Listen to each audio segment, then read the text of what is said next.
Então, nessa nova direção, vamos começar. É a primeira pergunta que queremos tratar. Então, muitas pessoas, quando recebem a pergunta, qual é o propósito de Deus para a família?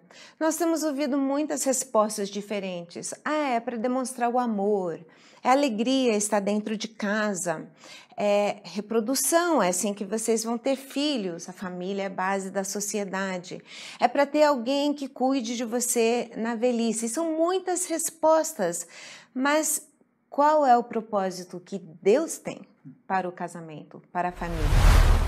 Quando não se tem um alvo, você acerta toda vez. Você atira no escuro, descobre onde foi a sua flecha e coloca uma mira em volta. Acertou o alvo, acertou coisa nenhuma. A questão talvez primordial para nós é respondermos, conforme o manual do fabricante, a palavra de Deus, as instruções que Deus tem para a família. Afinal de contas, Ele tem todo o direito, como soberano, criador de todos nós, de ditar as regras do jogo. E a pergunta, então, por que Deus fez a família? E acredita ou não, nós temos no primeiro capítulo da Bíblia, entre os primeiros versículos soprados por Deus em toda a história, uma descrição de pelo menos 2 grandes propósitos que Deus estabeleceu para a família. Para isso, nós temos que ouvir o que Deus fala em Gênesis capítulo 1, versículos 26 a 28. Diz assim: também disse Deus, façamos o homem à nossa imagem, conforme a nossa semelhança. Tenha ele domínio sobre os peixes do mar, sobre as aves dos céus, sobre os animais domésticos, sobre toda a terra e sobre todos os répteis que rastejam pela terra. Criou Deus, pois, o homem à sua imagem. A imagem de Deus o criou. Homem e mulher os criou. E Deus os abençoou e lhes disse: sede fecundos, multiplicai-vos, enchei a terra e sujeitai-a. Dominai sobre os peixes do mar, sobre as aves dos céus e sobre todo animal que rasteja pela terra. O que é fascinante nesse texto é perceber que o 6º dia da criação é diferente de todos os outros dias. No versículo 26 de Gênesis capítulo 1, Deus fala pela única vez em toda a narrativa da criação, na primeira pessoa plural.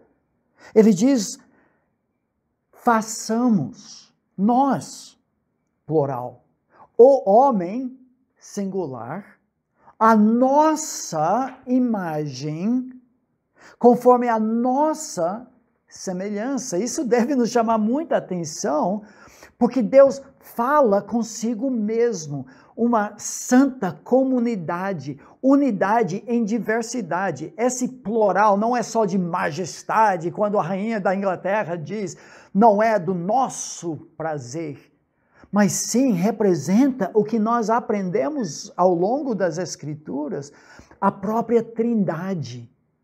Deus existe em 3 pessoas co-iguais, co-eternas. Pessoas intimamente ligadas, mas diferentes entre si. 3 em 1. O que nos chama a atenção também é o versículo 27 de Gênesis 1, que é o primeiro versículo de poesia na Bíblia, muito apropriadamente tratando do relacionamento conjugal.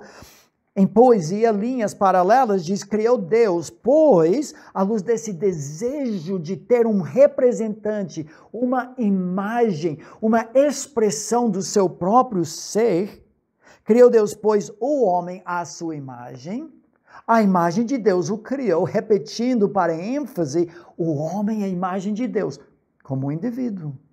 Mas depois acrescenta algo que reflete aquele, façamos conforme nossa imagem, nossa semelhança, e diz, homem e mulher os criou. Ou seja, o homem e a sua esposa, em santa união, aliança conjugal, como veremos no capítulo 2, existe para espelhar alguns aspectos da pessoa de Deus que não se vêem no indivíduo. Amor, unidade em diversidade, fidelidade, intimidade, compromisso, funções diferentes, mas com unidade de propósito. São aspectos da pessoa de Deus que não se veem no indivíduo só, e sim em santa comunidade. Agora, o próximo versículo 28 trata do segundo aspecto. Primeiro, espelhar, e depois o segundo propósito da família é espalhar. O que é isso? Espalhar a imagem de Deus sobre a terra. Ele falou para terem filhos, para que encham a terra, enchendo a terra com adoradores que espelhem a sua glória. Espelhar e espalhar, duas palavras fáceis de lembrar que norteiam toda a existência da família. Como casal, será que nós estamos, através da unidade em diversidade, através da função de cada um dentro dos seus respectivos papéis, através da nossa comunicação outrocêntrica, do amor, do perdão, será que nós estamos espelhando a própria imagem do Deus Trino? Será que a nossa visão para a criação dos nossos filhos é de espalhar, enviar essas flechas para penetrar o coração do mundo e promover a glória de Deus? A imagem hoje resgatada pela conversão genuína em Cristo Jesus. Esses são os dois grandes propósitos já traçados em Gênesis capítulo 1. E cabe a todos nós perguntarmos a nós mesmos, pela graça de Deus, será que nós estamos espelhando e espalhando a glória de Deus? Nós vamos voltar no próximo programa e tratar mais as implicações práticas disso no dia a dia. Primeiro, do espelhar, e segundo, do espalhar. Mas para isso, volte para o próximo programa do nosso canal YouTube, Palavra e Família.